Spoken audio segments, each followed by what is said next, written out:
सुनो सुनो सुनो, आपके शहर में आ गया है एनडीटीवी इलेक्शन कार्निवल। कलाकारों का होगा धमाल, एनडीटीवी पूछेगा सवाल।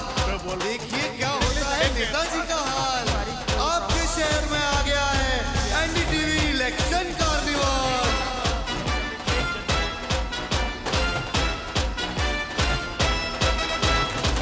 नमस्कार, मैं हूं जितेंद्र दीक्षित। एनडीटीवी का इलेक्शन कार्निवल विदर्भ मराठवाड़ा के बाद अब पहुंचा है पश्चिम महाराष्ट्र के शहर सांगली में। अगर सांगली की बात करें तो इस शहर का काफी बड़ा राजनीतिक महत्व है। ये वो शहर है जहां के एक राजनेता 4 बार महाराष्ट्र के मुख्यमंत्री बने, वसंतदादा पाटिल, और महाराष्ट्र के पहले मुख्यमंत्री यशवंतराव चौहान इसी शहर से आते हैं। कृष्णा नदी के किनारे यह शहर बसा हुआ है। तो यहां पर हम राजनीतिक चर्चा करेंगे, जिसके लिए हमारे साथ होंगे खास मेहमान।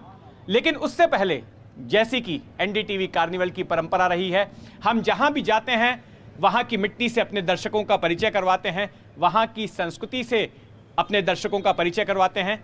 तो फिर कुछ पल आइए देखते हैं यहां का लोक संगीत, जिसे कि पोवाड़ा कहते हैं, और सुनिए इस पोवाड़े को। मराठी महाराष्ट्राची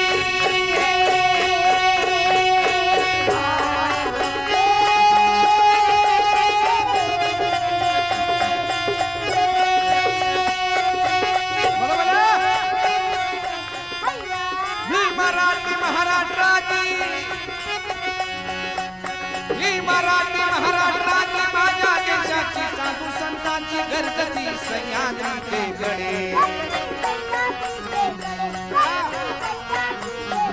गरजती सह्याद्रीचे गडे,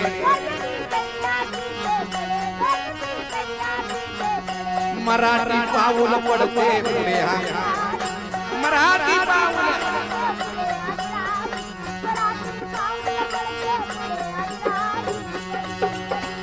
ही मराठ भूमी धन्य अशी नाही अन्य देऊन धन धान्य, देऊन धन धान्य वाढवी आम्हा काळी आई। आदि वंदन तिच्या पायी शाहीर तिची कीर्त गाई, शाहीर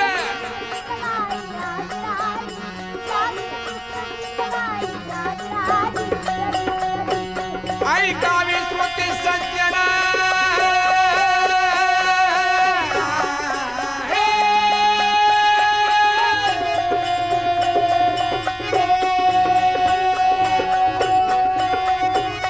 ऐकावे श्रोते सज्जन, ऐकावे श्रोते सज्जन, ध्यान देऊन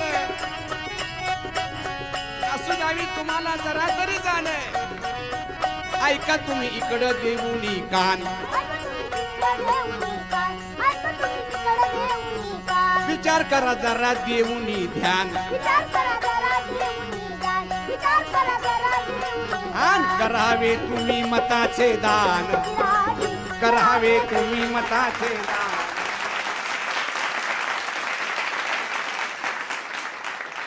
महाराष्ट्र के विधानसभा चुनाव में टकराव 2 गठबंधनों के बीच हो रहा है। एक तरफ है महाविकास आघाड़ी, तो दूसरी तरफ है सत्ताधारी महायुति।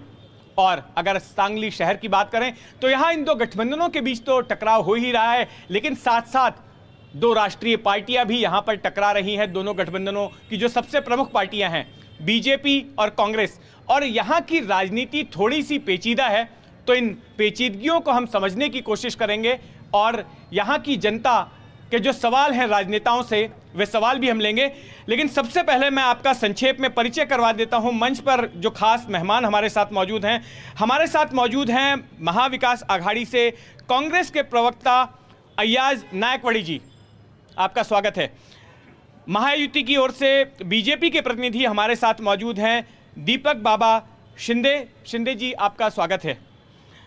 फिर हमारे साथ मौजूद हैं शिवसेना यूबीटी की तरफ से संजय विभूते जी आपका भी स्वागत है। और साथ में मौजूद हैं पत्रकार हरीश यमगर जी, जो कि वरिष्ठ संपादक हैं। तो इन सभी से हम बात करेंगे, लेकिन मैं शुरुआत करना चाहूंगा हरीश यमगर जी के साथ। आप ये बताइए, इस क्षेत्र का ओवरव्यू क्या है, यहाँ का राजनीतिक परिदृश्य क्या है, संक्षेप में हमारे दर्शकों को समझाइए। सांगली का राजनीतिक है तो कांग्रेस का गढ़ रहा है वो शुरू से, जो आपने बताया वो शुरू से कि वसंत दादा पाटिल मुख्यमंत्री थे 4 बार, ऐसा ही है। वसंत दादा का बहुत विजन ये था, वहीं से जब सांगली का जितना विकास हुआ है वसंत दादा के कार्यकाल में, उसके बाद थोड़ा सा विकास धीमा हुआ है। अगर बाद में मोदी लाल जो 2014 में आए वो बीजेपी का एमपी बना, वो 10 साल था।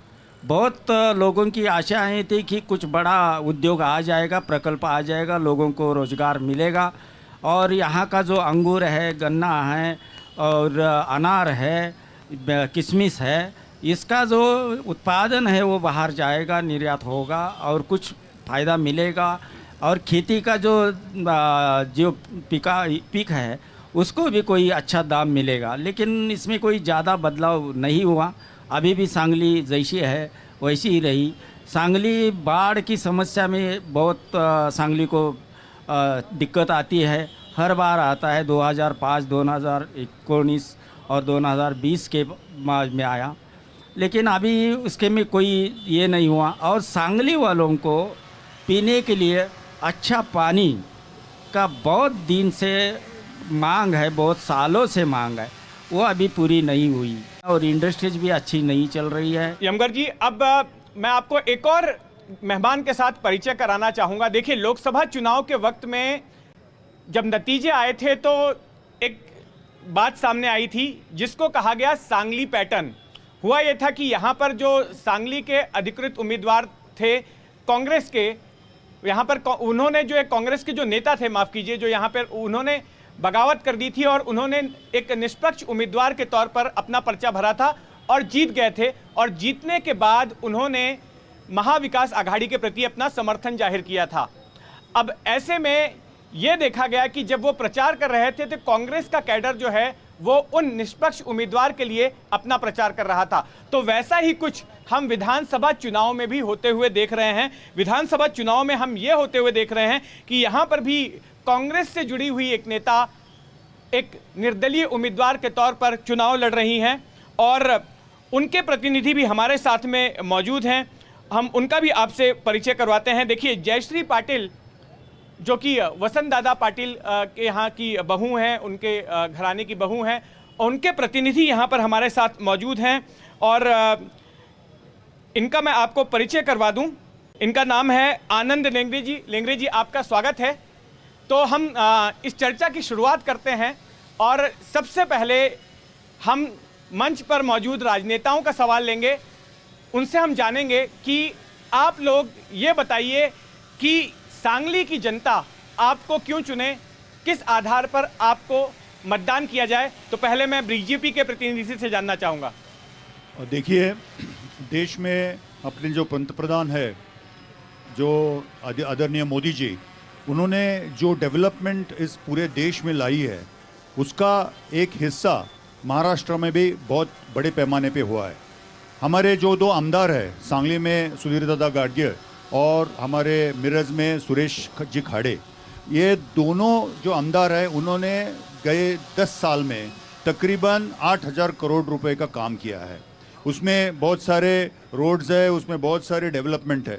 और हमारे जो खासदार रह चुके हैं 2014 से अभी 2024 तक, ये संजय काका पाटिल, इन्होंने भी या इस सांगली जिले में जो नेशनल हाईवे का नेटवर्क था वो बहुत ही कमज़ोर था, कुछ भी नहीं था। तो उन्होंने एक बहुत बड़ा नेटवर्क इस ज़िले में लाया है।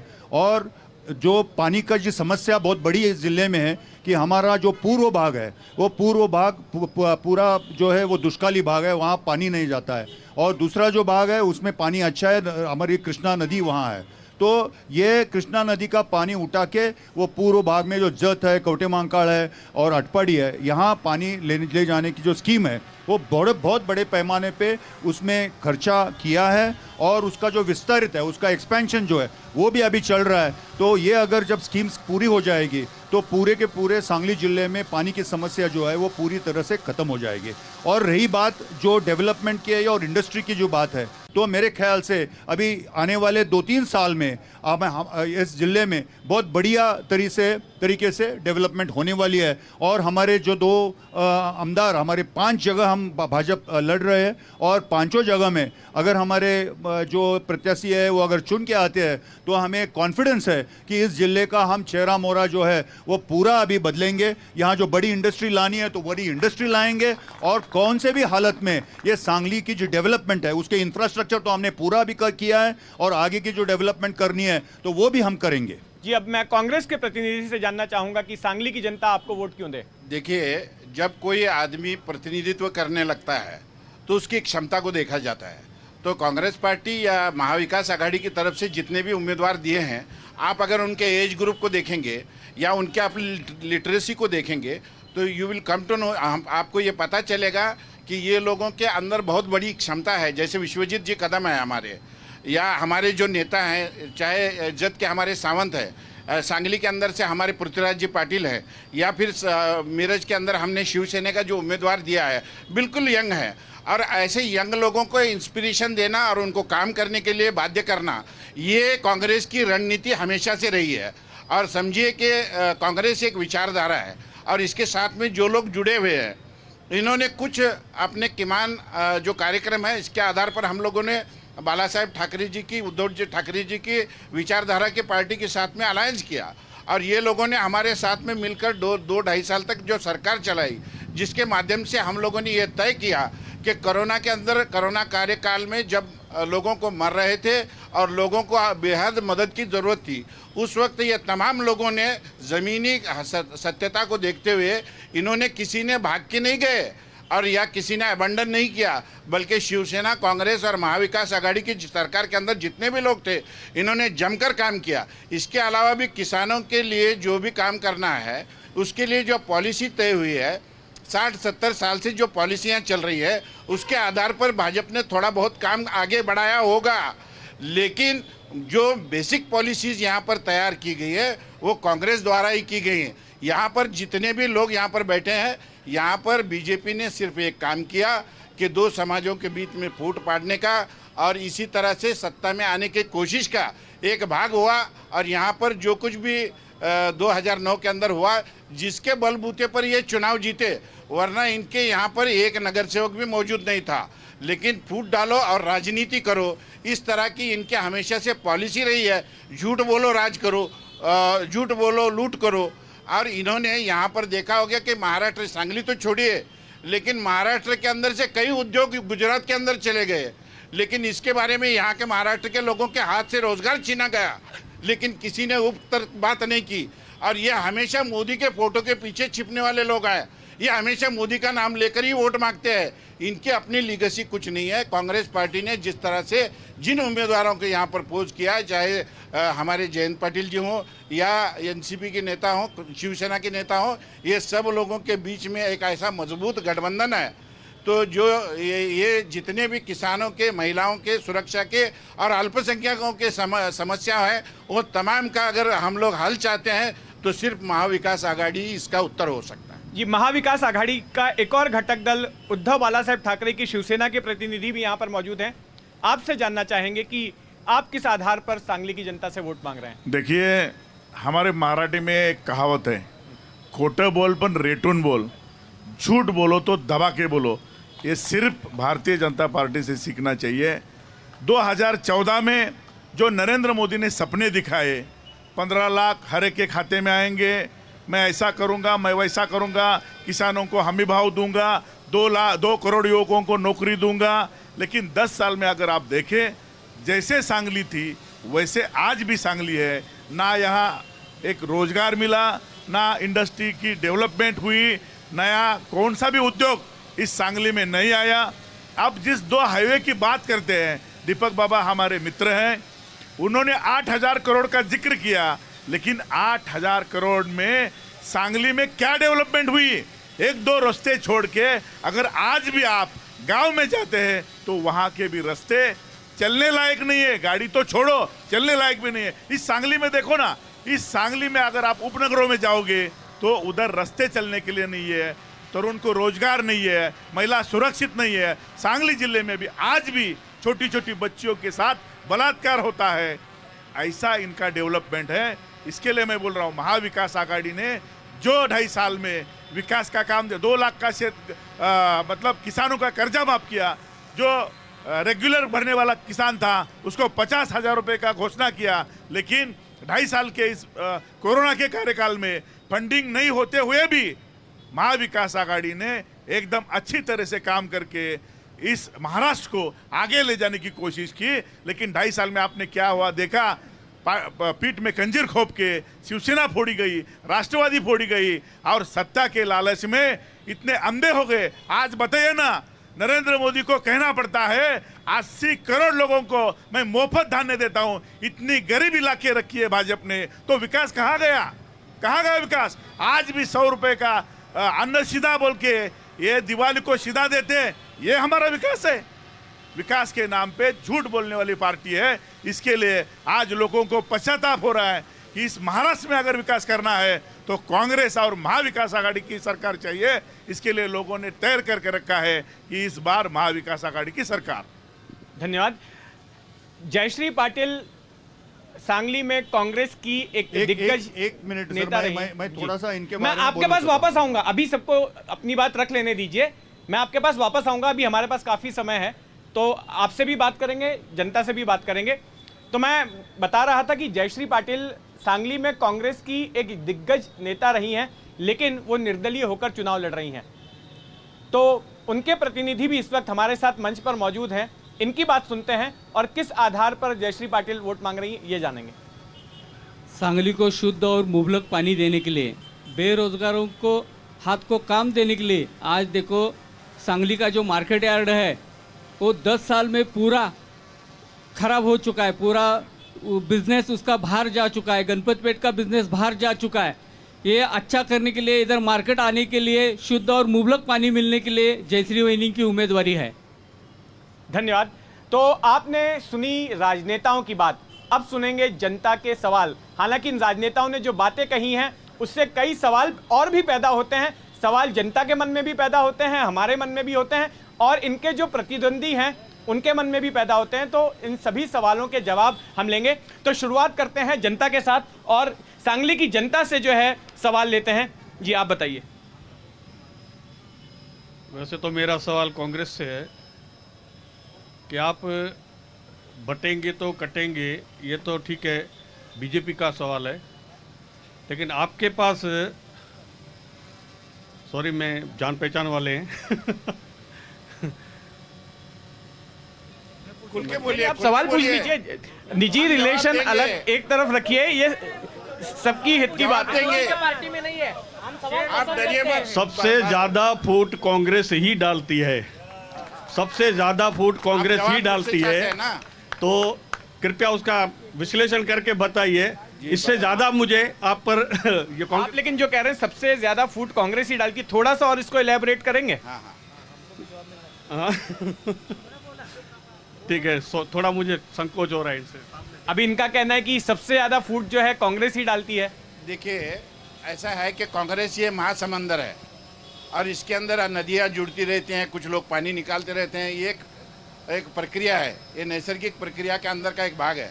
और राहुल जी गांधी ने जो पूरे देश के अंदर ये भ्रमण किया और लोगों को जोड़ने की कोशिश की, तो ये चीज़ ज़रूरी थी कि लोगों के अंदर ये विश्वास पैदा हो रहा था, मजहब के आधार पर रहे चाहे जाति के आधार पर रहे, लोग आपस में बट रहे हैं। ये समझने के बाद में कांग्रेस ने इसके ऊपर उपाय योजना ढूंढने के लिए राहुल गांधी जी ने अपना भारत जोड़ो का अभियान जो किया, वो इसका एक उत्तर था कि कई लोग हम पर यह आरोप करते हैं, लेकिन आप जितने भी जगह पर देखेंगे तो बांटने की राजनीति और जातिवाद की राजनीति, फांसीवाद की राजनीति कौन कर रहा है सारी दुनिया जानती है। आप जानते हैं कि बड़े बड़े नेता मुसलमानों को संसद के अंदर बैठ के गाली देते हैं। कौन सा इनके पास लीगेसी थी? इन्होंने फूट डाली है, एक समाज को हमेशा प्रताड़ित करने की कोशिश की है, और इसी तरह से कांग्रेस ने हमेशा अल्पसंख्यक और दलितों के साथ न्याय करने की कोशिश की है। इसलिए ये वोट बैंक हमेशा कांग्रेस का बना हुआ।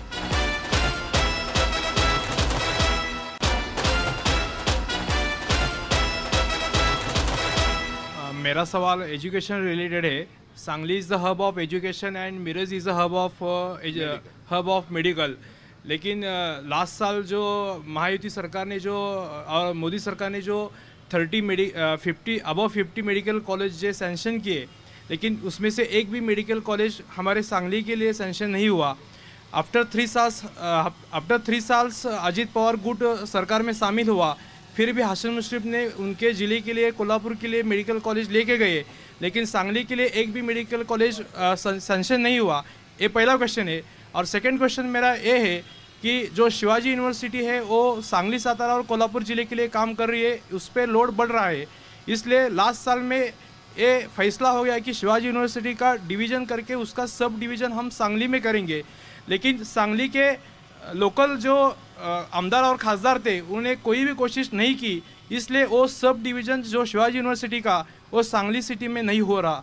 मुझे लगता है कि इन सवालों का जवाब जो है महायुति के प्रतिनिधि से लेना चाहिए। इनके जो सवाल है वो मेडिकल कॉलेज यहाँ गवर्नमेंट की तरफ से क्यों नहीं सैंक्शन हुआ, ऐसा उनका सवाल है। मैं ये इस बारे में ये कहना चाहता हूँ कि इस देश में 300-350 मेडिकल कॉलेजेस थे और अभी जो मोदी सरकार आने के बाद ये 700-750 कॉलेजेस होने जा रहे हैं पूरे देश में। तो ये जो कॉलेजेस हो रहे हैं, जो ज़िले में जिस ज़िले में कौन से भी मेडिकल कॉलेज नहीं है उसके लिए वो उन्होंने प्रेफरेंस दिया है। सांगली जिले में we have got 3 medical colleges. One is a government college, एक जो गवर्नमेंट कॉलेज है जो बहुत ही पुराना है, 1960s में वो शुरू हो गया। दूसरा जो मेडिकल कॉलेज जो है वो भारतीय विद्यापीठ ने शुरू किया है। तीसरा जो मेडिकल कॉलेज है वो इस्लामपुर के पास है। ऐसे 3 मेडिकल कॉलेजेस यहाँ हैं जिसमें से एक गवर्नमेंट कॉलेज ऑलरेडी है। इसलिए सांगली जिले में और एक गवर्नमेंट कॉलेज क्यों नहीं आ रहा है इसके बारे में पूछना ये थोड़ा सा गलत होगा। ऐसे मुझे लगता है कि जिस जिले में कॉलेजेस नहीं है उनको प्रेफरेंस देना चाहिए और मेरे ख्याल से सेकंड स्टेप में, थर्ड स्टेप में डेफिनेटली इसके बारे में सोच रहेंगे। दूसरी जो बात उन्होंने करी है कि वो जो है वो शिवाजी यूनिवर्सिटी का जो ब्रांच जो है वो सांगली जिले में क्यों नहीं आ रहा है, तो मैं इतना कहना चाहता हूँ कि हमारे सेनेट में जो मेंबर है यहाँ जो संजय परमने उनका नाम है और इन्होंने ये जो मुद्दा जो है वो उठा के रखा है और जो ये बात कर रहे हैं कि हमारे लोकल जो एमएलए है उन्होंने सपोर्ट नहीं किया है, पूरा उसको सपोर्ट किया है। नॉट ओनली दैट, तो उसके लिए जो जगह देने की बात चल रही है वो ढूंढ रही है और ये जगह मिलने के बाद तुरंत जो शिवाजी यूनिवर्सिटी का जहाँ ब्रांच सब ये होने वाला है ये डेफिनेटली ये सांगली जिले में हो जाएगा। मुझे लगता है कि महाविकास आघाड़ी के दोनों प्रतिनिधि आपके इस बयान पर कुछ कहना चाहते हैं। जी देखिए, एक बात ऐसी है कि इन्होंने एचआरडी मिनिस्ट्री इनके पास में है, यूनिवर्सिटीज यूजीसी का जो है वो एचआरडी मिनिस्ट्री के अंडर में आता है। आपको आमदार और खासदार की जरूरत क्या है? अगर पॉलिसी चाहते हैं, अगर आपकी इच्छा शक्ति है तो एक दिन में भी हो सकता है, लेकिन सत्ता का इस्तेमाल इन्होंने अपनों के लिए किया और अपने बगल बच्चों को संभालने के लिए किया। जनता को या एजुकेशनल प्रोग्रेस के लिए इन्होंने बिल्कुल कोई काम नहीं किया।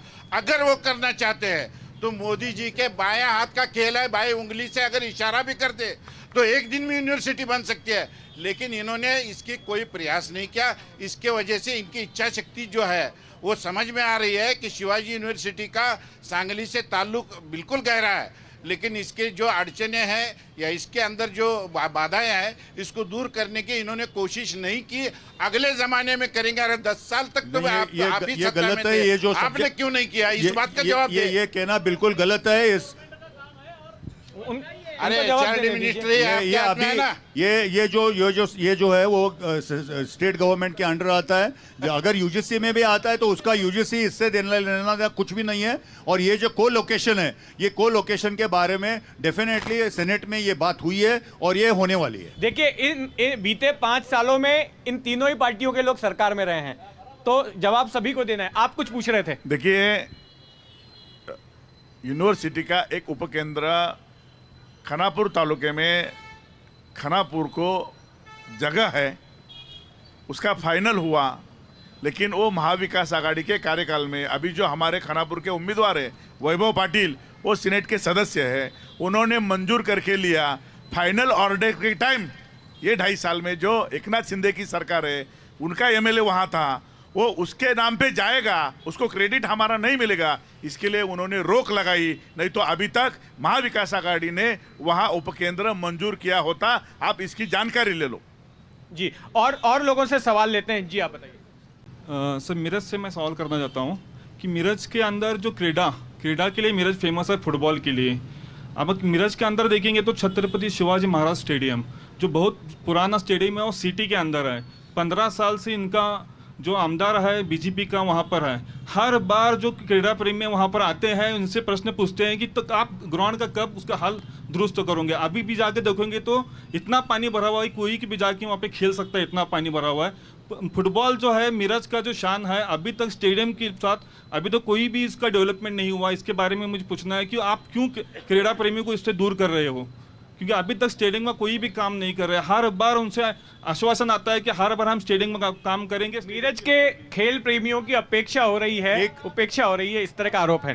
देखो ये जो उन्होंने बात करी है कि फुटबॉल के बारे में, एक तो उसको अमर खड्डा बोलते हैं जैसे छत्रपति शिवाजी स्टेडियम जो है, तो एक तो टेक्निकली इतना उसका डीप है कि वहाँ पानी, ये जो पूरा सिटी का जो पानी है वो बहुत सारा पानी जो वहाँ है वहाँ संकलित हो जाता है और वो प्रॉब्लम्स हो जाती है। लेकिन उसके बाजू में जो भी स्टेडियम बनाना है वो स्टेडियम अभी पूरा बन चुका है और उसकी जो लेवल जो है और वहाँ का पानी निकालना है वो टेक्निकल हिसाब से कैसे निकालना है, क्या निकालना है, वो इसके बारे में सोच रहे हैं, क्योंकि वो पंपिंग करके ही पानी निकालना पड़ता है। वहाँ से बाहर जाने की कोई भी उसमें ये नहीं है, पॉसिबिलिटी नहीं है। तो उसके हिसाब से उस वहाँ देख रहे हैं। और दूसरी जो रही बात, अपने जो क्रीड़ा संकुल है जो मिरज से तकरीबन 3-4 किलोमीटर के डिस्टेंस पे है, ये क्रीड़ा संकुल इतना बड़ा संकुल है, तो उस संकुल में डेफिनेटली एक पूरे अपने जो खेल जो है वो स्विमिंग हो या इंडोर गेम्स हो या कोई फुटबॉल हो या कोई दूसरे मैचेस हो,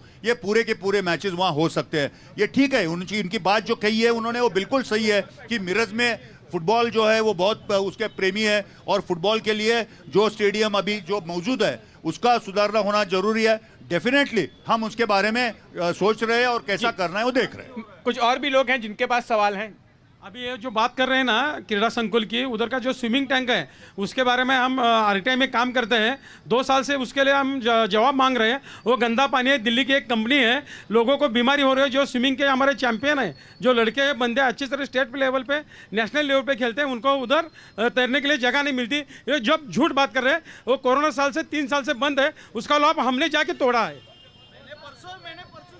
मेरा सवाल है, ये शिवसेना के जिलाध्यक्ष को अभी उन्होंने बताया जो केंद्र में सरकार है बीजेपी का, वो कोविड के बाद वो मुफ्त में धान्य दे रहे हैं 82 करोड़ लोगों को, मगर वो गरीब को निंदा कर रही है, ऐसे बोल रहे हैं। मगर जो उद्धव ठाकरे मुख्यमंत्री बन गए तो वो शिव भोजन थाली चालू किया, वो कैसे हो गए? वो कहीं महाराष्ट्र में सब गरीब ही है क्या? उनकी निंदा होती नहीं क्या? अरे आपने 10 साल में बोला था कि महाराष्ट्र महासत्ता की ओर लेके जाऊंगा। हम गरीब की निंदा नहीं कर रहे हैं, हम ये कह रहे हैं कि अगर आप महासत्ता का सपना दिखा रहे हैं तो 80 करोड़ लोगों को आज भी आप गरीब रखे हुए, उनको कब सुधारेंगे?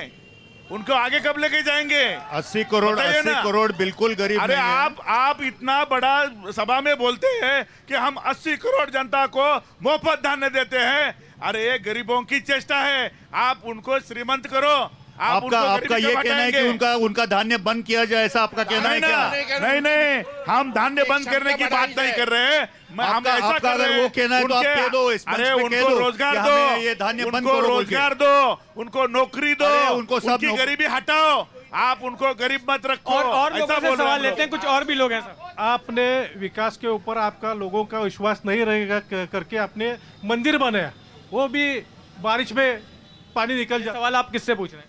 वो भाजपा से। आप विकास नहीं कर रहे हैं, इसलिए तो आप तो धर्म के आधारित जो काम कर रहे हैं। राम मंदिर बना अच्छा बात है, लेकिन वो भी अच्छा नहीं है। संसद बनाया वो भी अच्छा नहीं है। रोड बने उसको भी क्रैक जा रहे हैं, फिर विकास किसका? इससे जोड़कर ये मैं आपसे पूछना चाहूंगा कि ये नारा देने की जरूरत क्यों पड़ गई, कटेंगे तो बटेंगे? ये नहीं, इन्होंने ही कहा, राम मंदिर की बात कही ना इन्होंने, उसी से जोड़कर मैं पूछ रहा हूँ जी। नहीं, ये देखिए मैं उनसे बाबा एक मिनट, मैं उनसे जोड़ के पूछता हूँ, बटेंगे तो कटेंगे इसका नारा बीजेपी को क्यों देना पड़ा? उनका ही बीजेपी का एक महाराष्ट्र का एमएलए है जो बोलता है हम लोग मस्जिद में घुस के मारेंगे।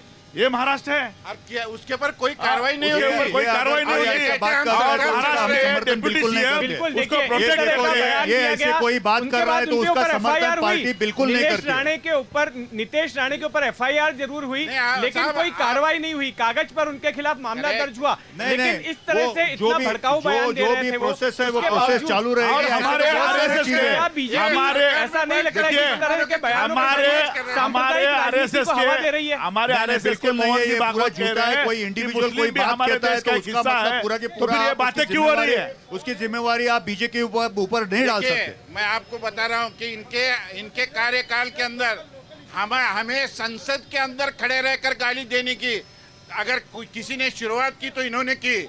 और आपको बताता हूं, मस्जिदों में घुसकर मारने की बात हो, चाहे रास्ते पर काटने की बात हो, हर जगह देखिए जो अल्पसंख्यक समाज है वो सुरक्षा के लिए बात करता है, और वो अगर एक इकट्ठा आता है, एक जगह आता है, तो वो इसकी नैसर्गिक क्रिया है। लेकिन आप हिंदुओं को डरा रहे हो हमारे नाम से।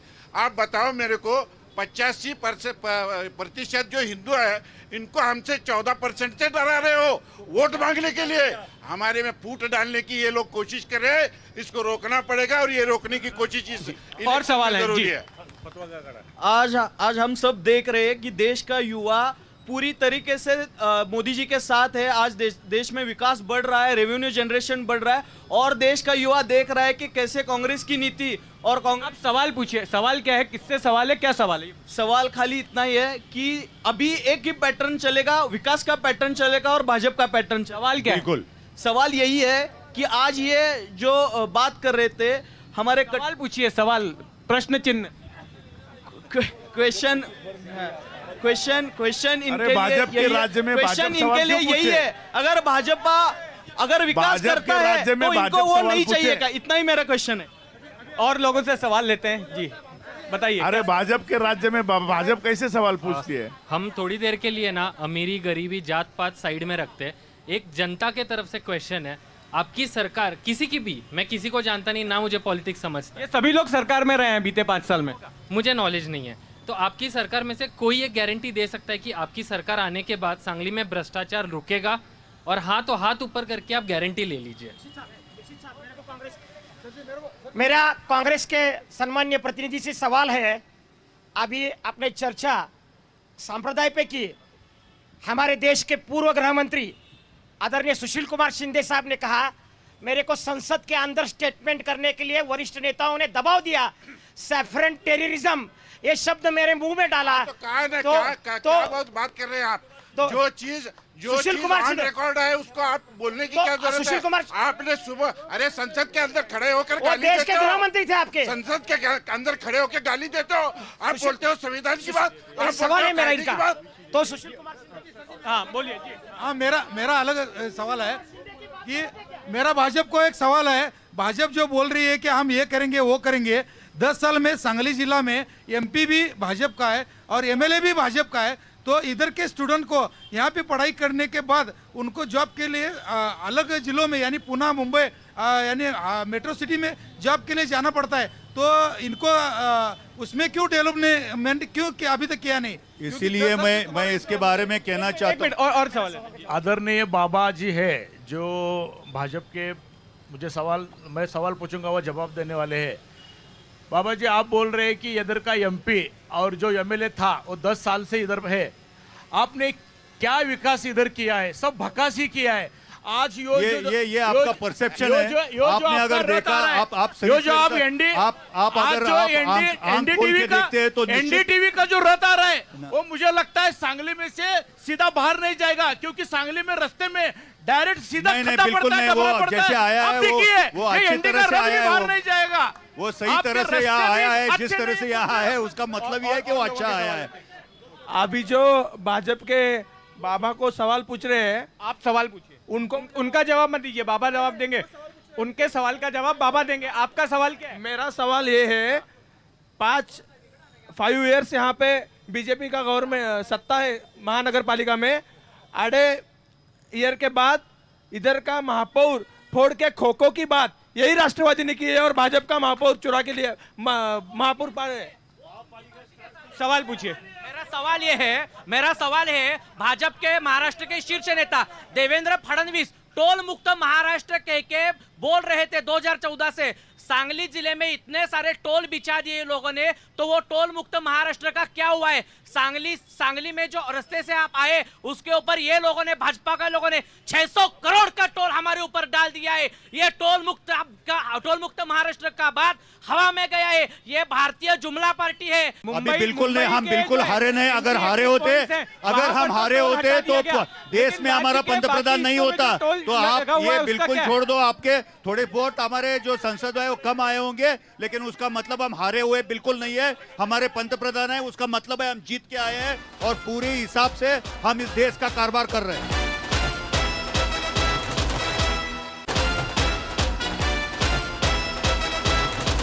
जोड़ तोड़ की नीति जो है, देखिए चोरी और सीनाजोरी इसी को कहते हैं। देखिए इनके पास मैंडेट नहीं था, ये महाराष्ट्र के अंदर इनके पास मैंडेट नहीं था, इन्होंने चोरी किया। एनसीपी के लोगों को चोरी किया, अपनी सरकार बनाई। बिल्कुल नहीं। शिवसेना के लोगों को चोरी किया, 2019 में ये चोरों की सरकार है, ये चोरों की सरकार है। अयाज भाई अयाज भाई थोड़ा सोचो कि 2019 में इन्होंने किसके साथ इन्होंने शिवसेना को शब्द दिया था कि हम 2.5 साल आपका मुख्यमंत्री करेंगे। फिर एकनाथ शिंदे को अरे का शिंदे किया, उन्होंने चोरी किया, दमदाटी किया, ईडी लगाया, सीबीआई लगाया, पूरा गलत है और गद्दारी गलत है। ये पूरे महाराष्ट्र ने देखा। इसके लिए महाराष्ट्र में लोकसभा में इनकी पूरी हार हुई। 45+ का नारा था, किधर गया इनका नारा? किसने पीठ में चाकू खोलवा है, ये सबको मालूम है। सांगली का जो बहुत बड़ा प्रश्न है वो बाढ़ का है। बाढ़ के बारे में 10 सालों में यहाँ के जो एमएलए थे, एमपी थे, उन्होंने क्या किया ये बता नहीं आज तक। लेकिन जो बाढ़ आई थी 13 दिन तक पानी रुका था, इसके बारे में हम पहले से उनको बताया था कि बाढ़ आने वाली है, आप कुछ तो कीजिए। मैं दीपक बाबा से भी मिला था, उन्होंने बोला था सेफ्टी डैम एक्ट का ये जो प्रोविजन है वो अभी तक राज्य सरकार ने किया नहीं है। वो किया होता तो हम उस पर डालते थे लक्ष्य और वो बाढ़ आने नहीं देते थे। जो CWC है, केंद्रीय जल आयोग, उनके हिसाब से यहाँ पे बाढ़ आना नहीं चाहिए। जो बाढ़ आ गई तो उसको जिम्मेदार यहाँ के राज्य शासन है। ये राज्य शासन ने कुछ किया नहीं। यहाँ के जल संपदा मंत्री कौन है? राज्य के 2021 में किसका शासन था? देखिए, इनके सवाल से जोड़कर मैं अपने दर्शकों को बता दूं कि सांगली 2019 में राष्ट्रीय खबरों में था। सांगली में एक बहुत बड़ी बाढ़ आई थी और तब मैं खुद मुंबई से यहाँ कवरेज के लिए आया था। शहर का एक बड़ा हिस्सा पानी में डूबा था। 20 फुट ऊंचाई तक जो है पानी गया था। कृष्णा नदी के किनारे ये शहर बसा हुआ है और वहां का पानी शहर में आ गया था। और ये कोई पहली बार नहीं हुआ था, इसके पहले भी अगर मैं बीते 20 साल की बात करूं तो 2 से 3 बार ऐसे मौके आए हैं जब सांगली शहर का एक बड़ा हिस्सा पानी में डूब गया। तो मेरा ये सवाल दोनों से है, महायुति से भी है, महाविकास आघाड़ी से भी है, क्योंकि आप दोनों ही लोग बीते 5 सालों में सत्ता में रहे हैं।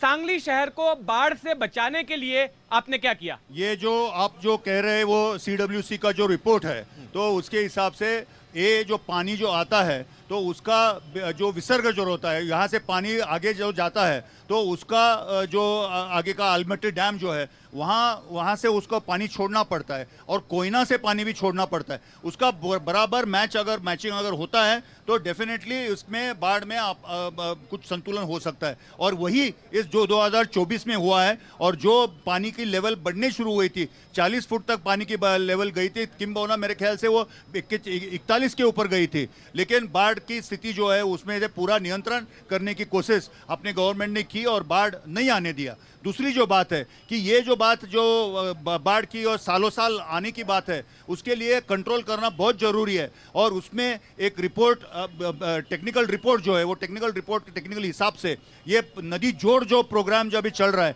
कि यहाँ का पानी जो है वो दूसरी तरह डाइवर्ट करना है, तो वो कैसा कर सकते? क्योंकि ये जो बाढ़ आने की जो समस्या है ये तो कोई मानव निर्मित समस्या नहीं है। वहाँ अगर बारिश में अगर ज़्यादा बारिश 1-2-3 दिन में या 4 दिन में अगर होती है तो उसका जो पानी जो बढ़ता है तो definitely it is going to create a flood. तो ये जो बात जो है ना, तो उसका टेक्निकल ऐसा नहीं है कि ये कर नहीं रहे, बिल्कुल कर रहे हैं, उसके टेक्निकल एनालिसिस कर रहे हैं और उसमें से परमानेंट सोल्यूशन निकालने की पूरी कोशिश बन रही है। 2.5 साल आप भी सत्ता में थे, इन 2.5 सालों में सांगली को बाढ़ से बचाने के लिए आपकी सरकार ने क्या किया, ठाकरे सरकार ने क्या किया? 2005 में पहली बार जब फ्लड आया तो सब में पहले कांग्रेस ने जो है, उस वक्त लोकसभा के अंदर इसके ऊपर डिबेट हुआ था और कर्नाटक के अलमट्टी डैम की जो हाइट है इसके बारे में सब में पहले कांग्रेस के यहाँ के जो एमपी थे उन्होंने वहाँ पर मसला अपने पटल पर रखा था। और जभी से आज लेकर आज तक सीडब्ल्यूसी के अंदर जितने भी मामलात हुए हैं इसके पर कांग्रेस हमेशा से उसका पाठ पुरावा करती आई है और उसके लिए पॉजिटिव अप्रोच रखती है। ये हुआ क्या है कि इनके पास सत्ता आई, लेकिन ये जो बता रहे हैं कि नैसर्गिक है, कुछ नैसर्गिक है और कुछ मानव निर्मित भी है। ये दोनों चीज़ों को आपको समझना पड़ेगा और इसलिए सीडब्ल्यूसी का जो इन्होंने बताया, इसका फॉर्मेशन कब हुआ, कोऑर्डिनेशन कमेटी का। तो कोऑर्डिनेशन कमेटी कालमट्टी का और कोयना डैम का फॉर्मेशन कमेटी का उस वक्त में पहले बार जब बाढ़ आई तब कांग्रेस की वजह से ही किया गया। यानी हम लोग उपाय योजना सोच रहे हैं। और दूसरी बात सब में महत्वपूर्ण है, जो इंसान के नेता के अपने नेतागिरी को उजागर करता है। जब लोग मुसीबत में थे तो कांग्रेस के जितने लोग थे वो सब रोड पर थे, ये लोग अपने अपने जगह पर बैठे हुए थे। गलत है, ये गलत है, चाहे ये बिल्कुल गलत है। हमारे साथ में पत्रकार महोदय भी मौजूद है, हमारे साथ शहर के वरिष्ठ पत्रकार भी मौजूद है। मैं आपसे जानना चाहूंगा, आपका अपना ऑब्जर्वेशन क्या रहा है इन 5 सालों में बाढ़ की समस्या को मिटिगेट करने के लिए? क्या वाकई में ठोस काम किया गया? सांगली का जो बाढ़ जो है वो पूरा नैसर्गिक है, इसमें बहुत गलतियां हैं। और ये जो बोल रहे हैं कि जो अलमट्टी का है वो कमेटी है, लेकिन ऑर्डिनरी कमेटी ने पूरा बाढ़ का अभ्यास किया हुआ है और गवर्नमेंट को एक अहवाल भी दिया है। तो इसमें कृत्रिम यानी मानव निर्मित बाढ़ भी है और इसमें 2 कारण हैं, सांगली और कोल्हापुर। इसमें अगर एट ए टाइम बारिश होगी तो बाढ़ ज़रूर आएगी। एक बार कोल्हापुर में बारिश हो की गई तो कोई प्रॉब्लम नहीं आएगी, एक बार सांगली में हो गई कोई प्रॉब्लम। एक पंचगंगा नदी जो नरसोबावाड़ी जो बहुत प्रसिद्ध ठिकान है वहाँ पे वाटर वॉल बनाती है और हरिपुर में वारना नदी वाटर वॉल बनाती है, वाटर वॉल बनती है। तो इससे पानी हमारी कृष्णा है वो संत वहाते ही कृष्णामयी है और वो जो वाटर वॉल बनती है तो वो पीछे होती है। सांगली के अंदर इस जो नाले हैं इसमें बहुत अतिक्रमण हुआ है। जो पानी की जगह है वहाँ लोग गए हैं तो पानी किधर जाएगा? तो ये इसमें और अभी जो अलमट्टी का बता रहे हैं, ऑर्डिनरी कमेटी ने भी बताया है, सांगली से अलमट्टी तक 400 स्ट्रक्चर है नदी पे और जो स्ट्रक्चर बनते हैं, पुल बनते हैं, जो पुल नदी का जो बहाव है वहाँ रखा जाता है पानी जाने के लिए, लेकिन बाजू में पूरा बंधारा डाला जाता है जैसा तालाब बना जाता है। जी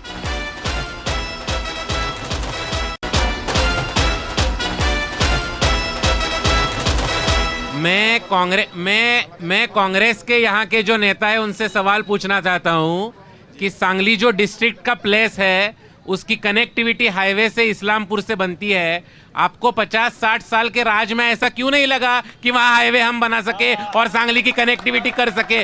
मैं दूसरा सवाल पूछना चाहता हूँ आपसे, 1 मिनट। मेरा दूसरा सवाल है आपसे, आपके वरिष्ठ नेताजी के नाम से सांगली का सिविल हॉस्पिटल है जहां बीजेपी ने एमआरआई और सिटी स्कैन के मशीन बिठाए है। आपको 50 साल में ऐसे क्यों नहीं लगा कि सांगली के सिविल हॉस्पिटल में एमआरआई और सिटी स्कैन मशीन बिठाए? आप जवाब दीजिए। देखिए, ये अभी इनकी उम्र जितने हैं वो उम्र के हिसाब से वो बोल रहे हैं। देखिए, जब मैं छोटा था तो मेरा गांव पड़ता था आष्टा, और आष्टा से हम लोग आते थे तो बैलगाड़ी में आते थे। जरा थांब ना, माझं उत्तर जरा सांगतोय ना, सांगतोय ना उत्तर, बैलगाडीचं सांगतोय, जरा थांब, शांतपणे करू नको। आप अपने जवाब दीजिए ना, उत्तर घ्या ना, आप जवाब दीजिए। अरे दंगा करू नका, उत्तर घ्या ना। जब मैं छोटा था, 1965 की बात है, जब मैं छोटा था तो बैलगाड़ी से हम लोग आते थे, तो वो सिंगल रोड था और उसको डेवलपमेंट का प्रोसेस जो है वो एक दिन में नहीं होता, उसका ग्रेजुअल प्रोग्रेस होता है। तो ये जो है ये किसी हालत में इन्होंने सिर्फ नहीं किया, इनके ज़माने में कंप्लीट हो रहा है, लेकिन इसके पर वर्किंग कांग्रेस के ज़माने से ही शुरू हुआ है, इसलिए ये क्रेडिट लेने की कोशिश ना करें इसका। अच्छा, अब मेरा सवाल एक राजनीतिक सवाल है। निर्दलीय उम्मीदवार जयश्री मदन पाटिल के प्रतिनिधि भी यहाँ पर मौजूद हैं। आपने कांग्रेस से बगावत करके, आपकी नेता कांग्रेस की दिग्गज रही हैं, उन्होंने कांग्रेस से बगावत कर दी, इसलिए बगावत कर दी क्योंकि उनको टिकट नहीं मिला। आपको लगता नहीं है कि आपकी उम्मीदवारी से महाविकास आघाड़ी को नुकसान पहुंचने वाला है, और क्या कारण रहा कि आपको बगावत करनी पड़ी? देखो, हम बगावत किया तो भी चुन के आने के बाद हम कांग्रेस में ही जाने वाले हैं, ये पहला मुद्दा क्लियर कर देता हूँ। और हमारी बगावत, हाँ, इसी को सांगली पैटर्न कहते हैं। आपसे समझना चाहूंगा, यही सवाल, इसी से जुड़ा हुआ सवाल आपसे है कि आपकी पार्टी की एक दिग्गज नेता, उन्हें टिकट नहीं दिया गया और इसलिए उन्होंने बगावत कर ली। आपको लगता नहीं कि आपके लिए खतरे की घंटी? इसके बारे में मुझे एक सवाल और पूछना है कि उनके जो खासदार है, वो सांगली पैटर्न के जो खासदार है विशाल जी पाटिल, तो उनका जो पिक्चर जो है वो दोनों पोस्टर्स के ऊपर है, तो उनका आशीर्वाद किसको है, इसका सवाल भी उनको देना पड़ेगा। ये अंदर की बात है, उनका आशीर्वाद जयश्री वहिनी के साथ है। देखिए, बगावत की जो बात होती है, जब फैमिली बड़ी होने लगती है तो हमेशा डिवीजन थोड़ा बहुत होता है, ये कोई नई बात नहीं है। हर पार्टी के अंदर फूट हुई है, कई नेता इनके से निकल कर हमारे पास आए, हमारे से निकल कर गए हैं। तो ये जो बगावत है ये लिमिटेड कॉन्टेक्स्ट में है, ये पूरे ज़िले के अंदर नहीं है एक, और वो भी अगर बगावत भी की है तो हमारे नेता है अभी। लेकिन ये बात कितनी सही है कि कांग्रेस के कैडर जो है उनका प्रचार कर रहे हैं? देखिए, मैं यही बात बता रहा हूँ, विचारधारा को मानने वाले लोग होते हैं तो उनके लिए ऑप्शन दिया हुआ है, लेकिन आज भी वो उनका डोर क्लोज नहीं हुआ। आज भी हमारे बातचीत चल रही है, और कल भी हमारे बड़े नेता ने कहा कि वो हमारे लिए आदरणीय नेता है, और हम हो सकता है अगले ज़माने में हम लोग साथ में मिलकर काम करें। तो जब तक चुनाव का दिन नहीं आता तब तक हमारे लिए संभावनाएं बनी है। जी, हमारे पास समय काफ़ी कम है, मैं कुछ इक्का दुक्का और भी सवाल ले सकता हूँ, उसके बाद हम वापस मेहमानों के पास जाएंगे। अभी सांगली का राजनीति ऐसा है, विकास के मुद्दे पर राजनीति नहीं होता। इधर जो स्टैच्यू है राजाराम बापू पाटिल और स्वर्गीय वसंतदादा पाटिल, ये दोनों घर का राजकीय रहता है और दोनों फैमिली के बीच में ही राजकारणी रहता है। ये सब ऊपर जो गमछे पहने हैं हमारे मित्र है, लेकिन अंदर से ये खाली दो घरों के ऊपर ही राजनीति रहता है। इधर लोकसभा में विशाल का सवाल क्या? सवाल अभी इनका सवाल यही है, जो लोकसभा में काम कर रहे थे सब विशाल पाटिल के साथ थे, आप कहते हैं मैं कांग्रेस के साथ हूँ। ये सबका मिला जुला काम रहता है, विकास के पॉलिटिक्स में इधर कोई भी नहीं बोलता। हम गंदा पानी पीते हैं, हमारा बस स्टैंड वैसा है, इधर लोगों का रोजगार नहीं, इधर रोजगार के लिए मुंबई और बेंगलोर और पुणे में जाना पड़ता है, इसके लिए कोई भी बात नहीं करता। ये हमारा दुर्दैव है सांगली का। अभी ये बगावत कर रहे हैं, वो बोल रहे हैं कांग्रेस में ही जाने वाले हैं, अभी से झगड़ा क्यों कर रही है? ये जनता के लिए दूर जा रहे हैं वो। बिल्कुल नहीं है, के दिमाग में। चलिए, हमने जनता की बात सुनी, जनता के सवाल सुने। अब हमारे पास समय की मर्यादा है, समय काफी कम है। आखिर में मैं आप तीनों ही लोगों से आपके क्लोजिंग रिमार्क जानना चाहूंगा कि आपके लिए ये चुनाव क्या है, संक्षेप में बताइए। देखिए, महाराष्ट्र में अगर महाविकास आघाड़ी की सरकार आती है तो हम पहले किसानों का कर्जा माफ कर देंगे, युवकों को रोजगार देने के लिए नई नई इंडस्ट्री यहाँ महाराष्ट्र में लाएंगे, महिलाओं को सुरक्षा देंगे, क्योंकि हमारे उद्धव ठाकरे जी के सरकार में शक्ति कायदा पास हुआ था, वो केंद्र की तरफ भेजा था, लेकिन उन्होंने अभी तक पास नहीं किया। इसके लिए महिला सुरक्षा हमारे लिए बहुत ज़रूरी है। इसके लिए अगर हमें महाराष्ट्र में इस महाराष्ट्र में अगर मजबूत करना है महाराष्ट्र, तो महाविकास आघाड़ी की सरकार आनी जरूरी है। देखिए, महाराष्ट्र का जो चुनाव हो रहा है ये दरअसल हिंदुस्तान की राजनीति को बदलने वाला राजनीति का ये इलेक्शन है, ऐसा समझता हूँ, क्योंकि यहाँ पर जो भी पैदा होता है वो पूरे हिंदुस्तान के अंदर जाता है। विचारधारा भी जो भी निकलती है, चाहे अम्बेडकरिट्स हो, चाहे महात्मा फुले की हो, या अच्छी बुरी जितनी भी विचारधारा है, सारे का सारा उगम स्थान जो महाराष्ट्र में है। और इसीलिए बुराई को रोकने के लिए और अच्छाई को बढ़ाने के लिए अगर महाराष्ट्र ने महाविकास आघाड़ी का साथ दिया तो हिंदुस्तान के अंदर इसकी पूरी गूंज उठेगी और हिंदुस्तान के अंदर फिर से एक बार इस जातिवाद का, फांसीवाद का नाट होगा, नायनाट होगा और फिर से हम लोग एक दूसरे के साथ मोहब्बत की दुकान खोलेंगे।